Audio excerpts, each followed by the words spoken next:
నమస్తే, నేను మీ ఆలీ. ప్రపంచంలోనే అతిపెద్ద మంచినీటి సరస్సుగా పిలువబడే ఈ కొల్లేరు ప్రాంతంలో వలస పక్షులు వచ్చేసాయి. నిజంగా ఈ వలస పక్షులు ఎప్పుడెప్పుడు వస్తాయా, ఎప్పుడెప్పుడు చూద్దామని చెప్పి పర్యాటకులు చాలా వెయిట్ చేస్తుంటారు. ఈ నవంబర్, డిసెంబర్, జనవరి మాసంలో ఖండరాంతరాలు దాటి ఈ కొల్లేరు ప్రాంతంలో ఇక్కడికి వచ్చి తన పక్షుల సంతాన ఉత్పత్తి పెంచుకొని మళ్ళా వెళ్తూ ఉంటాయి. నిజంగా ఈ కొల్లేరు ప్రాంతంలో ఈ మాసంలో ఈ పక్షులు కిటకిటల రాగాలతో కనువిందు చేస్తూ ఉంటాయి. అలాగే ఈ పర్యాటక కేంద్రంగా పిలువబడుతున్న కొల్లేరు ప్రాంతంలో చూడడానికి పర్యాటకులు కూడా చాలామంది వస్తుంటారు. సో ఇప్పుడు పర్యాటక కేంద్రంగా పిలువబడుతున్న కొల్లేరు ప్రాంతంలో ఇటువంటి పక్షులు వచ్చాయి. నిజంగా పర్యాటకులు ఏమంటున్నారు, వాట్ ది స్టోరీ?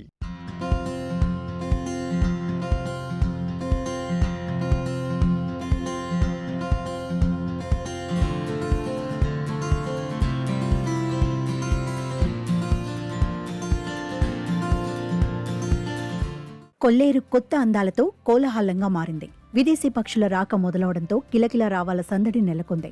సంతాన ఉత్పత్తి కోసం వచ్చిన పక్షులు సందడి చేస్తుంటే చూడడానికి రెండు కళ్ళు చాలటం లేదు. ప్రతి సంవత్సరంలాగే ఈ సంవత్సరం కూడా కొల్లేరు చుట్టాలుగా పిలువబడే ఈ విదేశీ పక్షులు కొల్లేరు వనంలో కనువిందు చేస్తున్నాయి. ఈ అద్భుత దృశ్యాలు చూడడానికి పర్యాటకులు తెగ ఆసక్తి చూపిస్తున్నారు. గత సంవత్సరం కన్నా ఈ సంవత్సరం విదేశీ పక్షుల సంఖ్య పెరగడంతో కొల్లేరు మొత్తం పర్యాటకులతో నిండిపోయింది. కృష్ణా, గోదావరి జిల్లాలను విస్తరించి ఉన్న కొల్లేరు అందాల గురించి ఎంత చెప్పినా తక్కువే. 120 గ్రామాల పరిధిలో 138 ఎకరాలలో విస్తరించి ఉన్న కొల్లేరు సరస్సు అనేక జీవజాతులకు ఆలవాలం.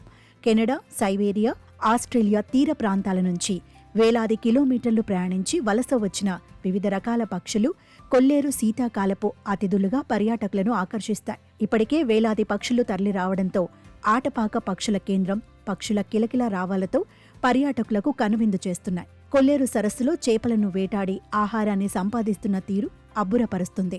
ఇక్కడ రకరకాల పక్షులన్నీ కూడా వలస వచ్చి నవంబర్, డిసెంబర్ మాసాల్లో ఇక్కడ ఆవాసాలు ఏర్పరచుకుని పిల్లల సంతతి పెంచుకోవడం కోసం అంత దూరం నుంచి వచ్చి వలస వచ్చి ఇక్కడ గుడ్లు పెట్టి పిల్లలు పెద్దవైన తర్వాత మళ్ళీ వెళ్ళిపోతూ ఉంటాయండి. ఇక్కడ పరిసరాలన్నీ చాలా నీట్గా, శుభ్రంగా, చాలా ఆహ్లాదకరంగా ఉన్నాయి. చూడటానికి పీస్ఫుల్గా ఉంది అంతా కూడా. ఈ బిజీ లైఫ్లో ఇలాంటి పిల్లలు ఉంటే కనుక తీసుకొచ్చి చూపిస్తే కనుక చాలా ఎంజాయ్ చేస్తారు పిల్లలు కూడా. అదే కాకుండా ఇక్కడ పిల్లలకి అన్ని రకాల స్పోర్ట్స్కి సంబంధించినవి కూడా ఉన్నాయి. అదే రకంగా ప్రత్యేకంగా ఏంటంటే మ్యూజియం గురించి చెప్పుకోవాలండి. మ్యూజియం కూడా చాలా బాగుంది. మన అన్ సీజన్లో అయితే కనుక పక్షులన్నీ లేకపోయినా సరే ఇక్కడ మ్యూజియం చూస్తే ఇక్కడ పరిస్థితులు ఏంటంటే మనకు క్లియర్గా అర్థమయ్యేలాగా లోపల బొమ్మలు అన్నీ కూడా నీట్గా పెట్టారండి. ఆ పక్షులు ఏ జాతులు వస్తాయి, అవి ఎలా ఉంటాయి ఏంటన్నది కూడా క్లారిటీగా ఉంది. చాలా హ్యాపీగా ఉందండి. మనం రెగ్యులర్గా చిన్న చిన్న చూస్తూ ఉంటాం పల్లెటూరులో అయ్యని.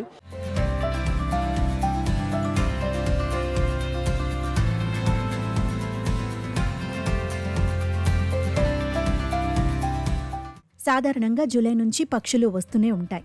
ఇక్కడికి వచ్చిన పక్షులు జట్లు కట్టి విహరిస్తూ ఉంటాయి. ఆడ మగ పక్షులు కలిసి పుల్లలు, గడ్డి పరకలతో గూళ్లు నిర్మించుకుంటున్నాయి. ఇక్కడే దాదాపు 6 నెలల పాటు నివాసం ఉంటాయి. గుడ్లు పెట్టి పిల్లలను చేసి సంతానోత్పత్తి పెంచుకున్న తర్వాత వేసవి ప్రారంభంలో ఆయా దేశాలకు ప్రయాణిస్తూ ఉంటాయి. వృద్ధాప్యం, అనారోగ్యంగా ఉన్న పక్షులు స్థానికంగానే ఉండిపోతాయి. ఈ కొల్లేరు ప్రాంతంలో పక్షుల ఆవాస కేంద్రాలుగా రెండిటిని గుర్తించి వాటిని పర్యాటక కేంద్రంగా ఏర్పాటు చేశారు అధికారులు. ఆటపాక వద్ద ఒకటి ఉండగా మాధవపురంలో మరొక పక్షుల పర్యాటక కేంద్రాన్ని ఏర్పాటు చేశారు. ఆటపాకలో విదేశీ పక్షులు పెద్ద ఎత్తున వస్తున్న సందర్భంగా వాటి కోసం అనేక జాగ్రత్తలు వహిస్తూ సరస్సులో పిల్లర్స్ ఏర్పాటు చేశారు. ప్రతి సంవత్సరం ఇక్కడ సెప్టెంబర్ నుంచి మార్చి వరకు విదేశీ వలస పక్షులు వస్తాయి. వచ్చినాటికి అనుగుణంగా మేము ఇక్కడ ఏర్పాట్లని కృత్రిమ స్టాండ్స్ అవన్నీ ఏ సంవత్సరం ఆ సంవత్సరం చాలా జాగ్రత్తగా వాటిని చేసి వాటి సంరక్షణ కోసం మేము ప్రతి నిమిషం దానికి మానిటరింగ్ చేసుకుంటూ దీన్ని డెవలప్ చేసుకుంటూ ఉంటాం. చాలా ఆహ్లాదకరమైన ప్లేస్ అండి ఇది.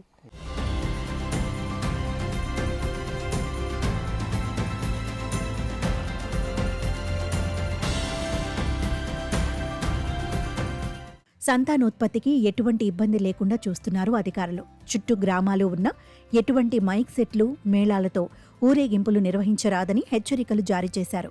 ఆటపాకలో ఏర్పాటైన పక్షుల కేంద్రంలో గూడబాతు, ఎర్రకాళ్ల కొంగ, పరదలు, పాముబాతులు, కంకణాల పిట్టలు, జిట్టు సిలువబాతులు, పిల్లిందాయలు, పాపరాయలు, కొండిగాయలు, నత్తగొట్టులు, గురి కొంగలు వంటివి వస్తూ ఉంటాయి.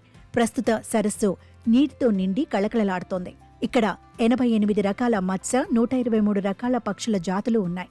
ఏటీఆర్ టెక్నాలజీతో కొల్లేరు సరస్సులోని పక్షుల జాతులు గుర్తిస్తూ ఉంటారు అక్కడి అధికారులు.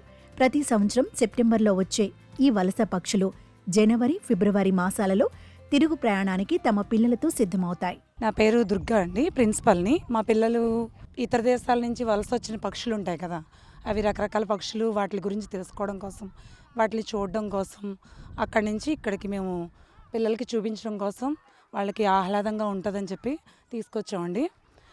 ఇక్కడ పక్షులు వాళ్ళు చూసి చాలా ఆనందపడుతున్నారు. మేము పిల్లలకి చాలా విషయాలు నేర్పడం కోసం, ఇక్కడ స్కూల్ విషయాలకి పిల్లలకి నేర్పడం కోసం అని చెప్పేసి వీళ్ళని తీసుకొచ్చామండి.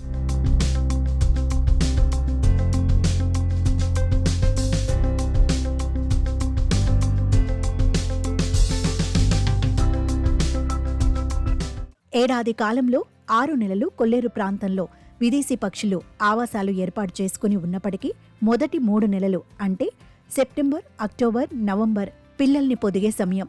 ఆ సమయంలో పక్షులు కనువిందు చెయ్యవు. చూడ్డానికి వెళ్లాలన్నా ఆ 3 నెలలు అటువైపుగా వెళ్లనివ్వకుండా వైల్డ్ లైఫ్ అధికారులు గట్టి భద్రతా చర్యలు ఏర్పాటు చేస్తారు.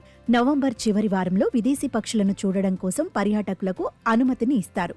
పక్షుల్ని తిలకించడం కోసం వస్తున్న పర్యాటకులు బోట్ ఎక్కించుకుని మరీ పక్షుల దగ్గరికి తీసుకువెళ్లి చూపిస్తూ ఉంటారు. అంతేకాకుండా పక్షుల చరిత్ర తెలిసే విధంగా మ్యూజియం కూడా ఏర్పాటు చేశారు అధికారులు. కొల్లేరు పర్యాటక కేంద్రం ఆటపాకలో గత ప్రభుత్వంలో అభివృద్ధి నిధులు కేటాయించకపోవడంతో అభివృద్ధికి నోచుకోలేదు. కూటమి ప్రభుత్వమైన పర్యాటక కేంద్రానికి నిధులు విడుదల చేస్తే మరింత అభివృద్ధి జరుగుతుందని కోరుకుంటున్నారు పర్యాటకులు.